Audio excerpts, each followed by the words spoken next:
Votre cœur est aujourd'hui plus proche du vol qu'à aucun autre moment.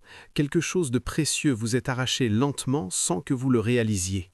Si vous fermez cette vidéo maintenant, vous risquez de perdre le dernier fil qui vous relie à la paix de l'âme et au vrai repos, et de vivre une vie sans certitude ni sérénité véritable.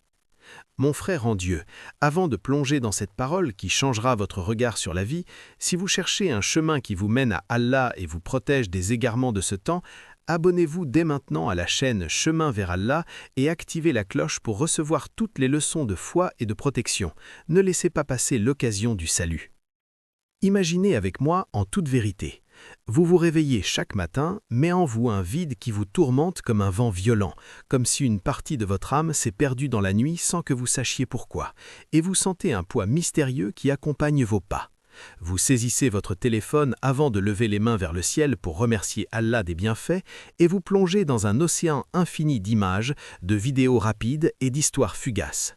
Vous cherchez un rire pour combler le vide qui dévore votre cœur, une excitation pour soulager l'égarement qui hante vos jours.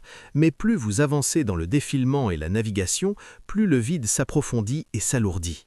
Vous riez de ce que vous blâmiez il y a quelques années avec force, vous regardez des intimités qui étaient autrefois des pudicités respectées dans votre nature et vous désirez une vie étrangère qui ne reflète pas votre identité de foi, mais vous pousse à imiter ceux qui ne vous ressemblent pas. Ce n'est pas un divertissement passager ou un temps libre, c'est un processus d'épuisement calme et méthodique de votre foi, de votre conscience et de votre nature originelle. Le monde aujourd'hui pousse avec force vers trois portes grandes ouvertes aux grandes épreuves. La chute de la pudeur qui commence spirituellement avant physiquement, le chaos des opinions qui noie le vrai dans un océan de doute et l'impuissance de l'âme qui vous fait attendre un sauveur promettant le repos immédiat sans effort ni réflexion.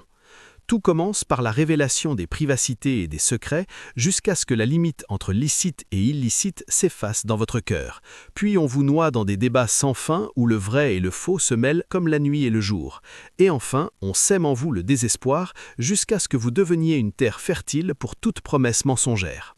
Ceci est la préparation minutieuse à la plus grande épreuve dont tous les prophètes et messagers ont averti, la fitna du Dajjal, qui vient sur des esprits épuisés par l'égarement excessif, des cœurs faibles qui ont perdu leur constante.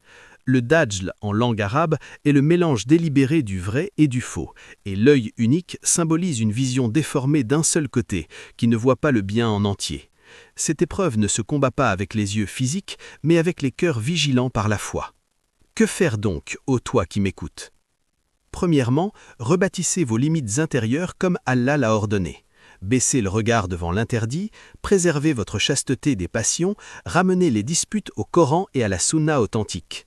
Lisez une partie du Coran chaque jour pour remplir votre vide de lumière, engagez-vous dans les invocations du matin et du soir, de sortie de maison et de sommeil, pour protéger toute votre journée, et lisez la sourate Al-Kahf le vendredi, car elle est une lumière entre les vendredis et une protection contre la fitna du Dajjal comme rapporté dans la Sunna.